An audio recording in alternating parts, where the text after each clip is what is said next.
Ladies and gentlemen, welcome to the Psychosin project here on Total Metal Radio. I am here with the Agonist. Welcome to the show. Good to be here. Yeah. Now, how's the tour been going so far? It's been going great so far. It was really cool that we got to do a headline set and all that.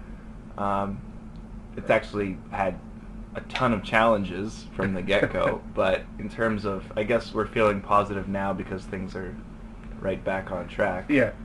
Like, for example, Vicky recently got a major illness, which caused her to miss like 3 shows and go to the hospital and all kinds of fun stuff in Budapest, of all places. Yeah. Yes. Always happens when you're far away from home. Yeah. Yeah. And also we almost didn't make it to Europe in the first place because we had some airline issues. Yeah. And we had to leave 2 of our band behind and wondering, like, will they make it in time for the first show? Yeah. Yeah. You know, and... All this coming after OTEP cancellation. Yeah, I was going to say, it's supposed to be originally OTEP headlining, wasn't Yeah. it? So, yeah, so... a train, I guess, unfortunate events. Well, at least you've head on, gone straight into it, so that's all good. Now, how's the reaction to the new album been so far? I think it's been really, really positive, Yeah. you know, because when we were releasing just song by song or video by video, we were seeing a very, like, wide variety of reactions, you know, very positive and very negative too.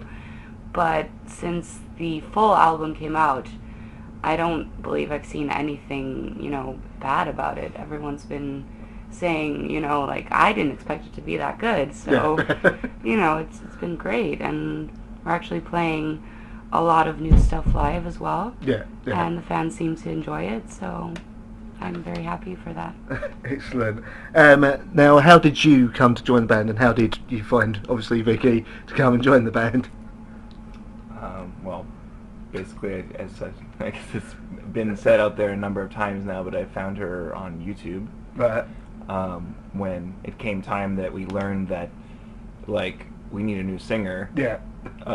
better act fast, we kind of quickly looked around, and before that, in terms of, like, who do we know, who do people that we know, or like, you know, established, maybe existing female singers, and none of them really made sense at all Yeah. to fit the band.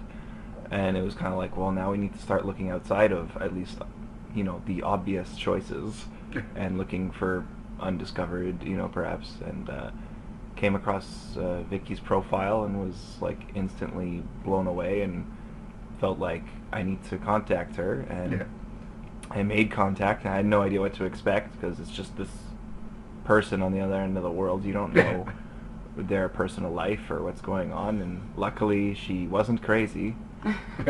And It's always a plus of mine. You know, she didn't have 5 kids or a major medical problem or anything that would prohibit her from being in this band, you know.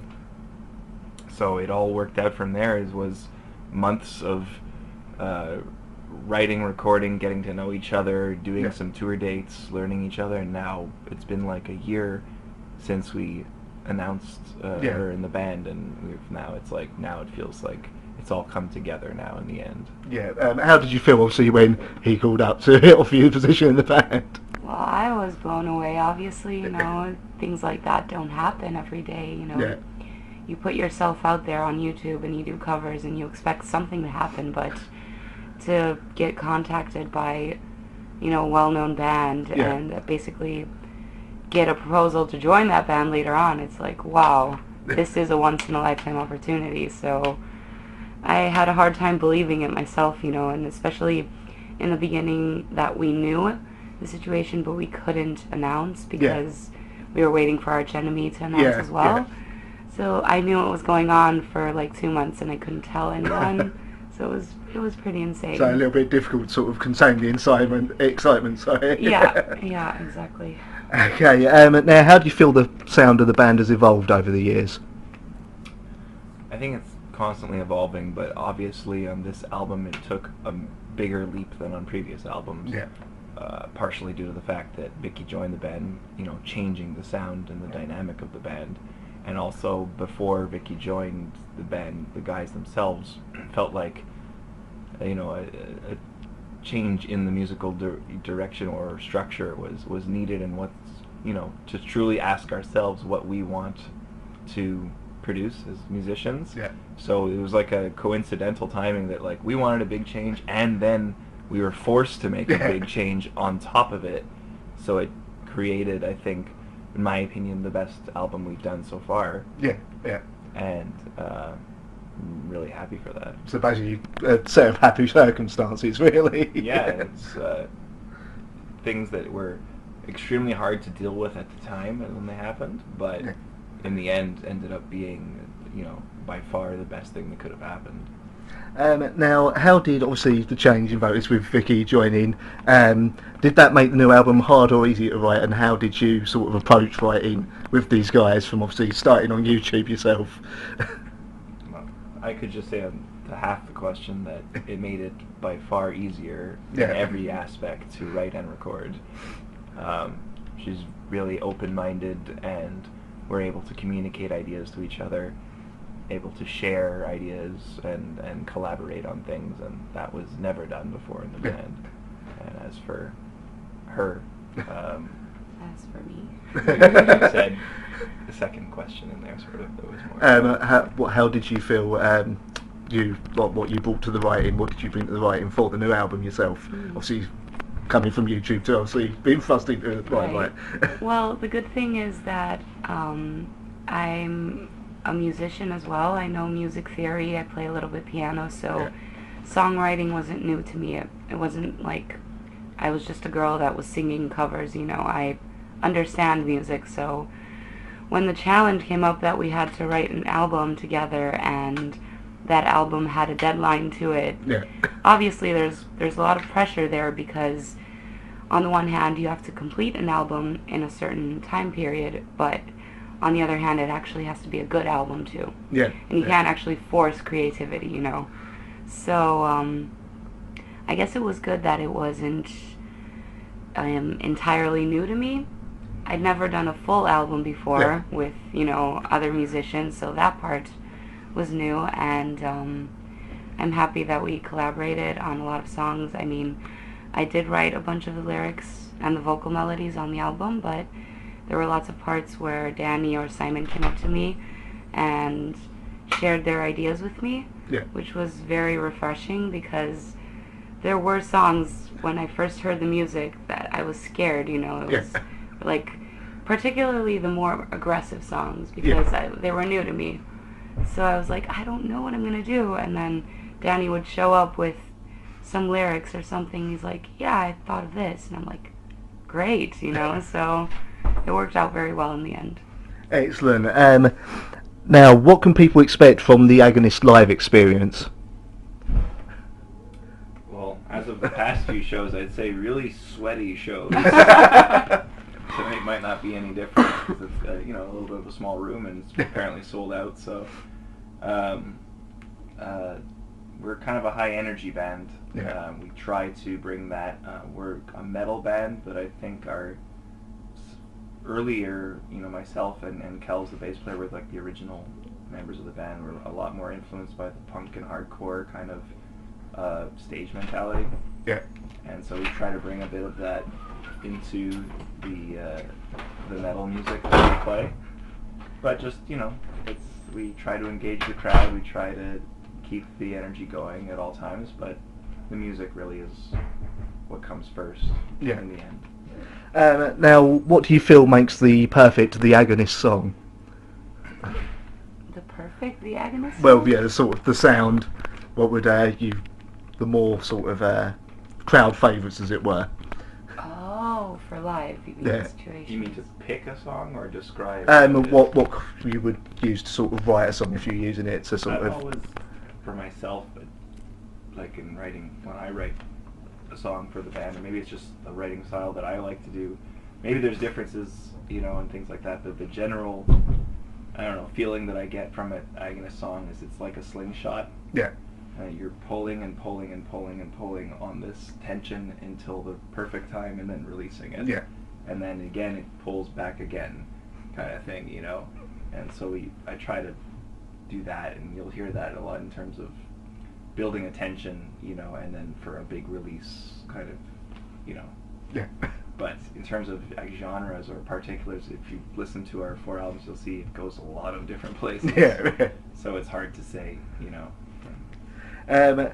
Now, how do you feel you fit in with the current metal scene? Do we fit in? Yeah, if you fit in, really. Because you are, obviously, as you said, you've got the different influences. Yeah. So that's you're a bit of an anomaly, as it I were. find that it is very hard to put us in a genre because, on the one hand, we're considered a female-fronted band. Yeah. And we have a fan base, you know, in that genre, which isn't really a genre, but it's strange because you can't compare a band like the Agonist to Nightwish, let's say. No. You know, it's different things. So on the one hand, we have that, but Then there's death metal elements. exactly. And there's rock. You got a little bit of black metal riffs in there as well. Metal, Yeah. you know, Yes. there's symphonic stuff. There's on the new album. There's thrash songs and riffs. There's Bluesy stuff. Yeah. There's like There's a ballad. there's acoustic. Yeah. You know, and so sometimes that can hurt us that we're not pigeonholed and able to just easily be like, we're a part of that scene and that's it. But at the same time, it allows us to also be like chameleons. Yeah, it allows you the musical freedom. Yeah, we've toured with these symphonic bands like Epica and Camelot, but then we also toured with the Faceless, you know, and Arsis and Enslaved and you know, Danzig, and it's like all over. So we can benefit from that. That we can fit in a lot of different places, I guess. Yeah. Now, what advice would you give to a new band starting today?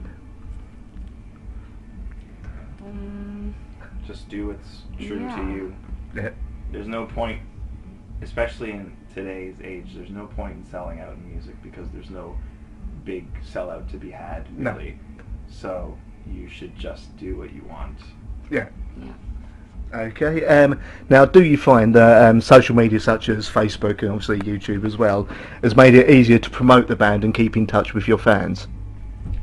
It definitely has. Yes, it's much easier to be informed as a fan, you know, about your favorite bands when they're playing in your city, when they're releasing something. You know, it's just follow page and you get the news right away. You know, so it's definitely has helped, let's say, in that section. But then again, there is the negative aspect as well, that fans have access to everything. Yeah.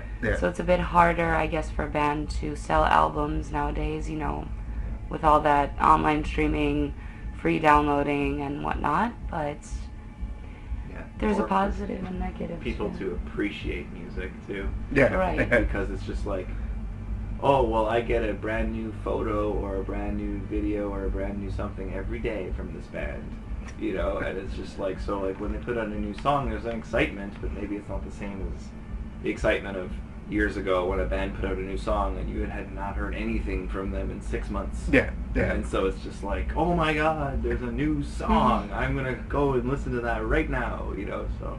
So a little bit of oversaturation, essentially. Yeah, you pull back the curtain and you just see everything. You see, like, oh, you know, Danny had spaghetti for dinner today, which I did, you know, and so it takes away the mystique of it. Now, do you have any sort of pre-gig rituals you do before going on stage? Yeah.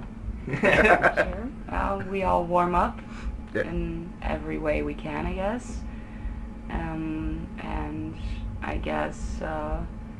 Vicky does like vocal warm-ups that are pretty like standard vocal. Yeah, just scales up and down, you know, then, reaching notes. Yeah, we all have our different sort of little mini workout that we do. Like everyone has Stretching. their own little stretches that they make up.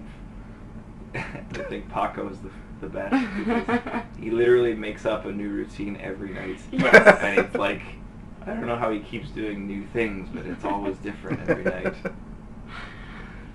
You should film it, release it as the Agonist workout video. Yeah. You really should. Now, what's the future for the band? Positive. Yes. For now, it's a lot of touring, I guess. Yeah. The album's out, so we're not going in studio right away to write the next one, so it's just touring, and I hope we get to play, in countries and places of the world that we haven't yet, or I haven't with the band. So. Okay. Finally, have you got anything you'd like to say to your fans listening tonight? Just to thank them for their ongoing support. Every musician, they wouldn't be anywhere if they didn't have fans. So if we're doing a show, we're doing it for the fans, not for us. Yeah. So I would just like to thank them. Thanks, Seth. Just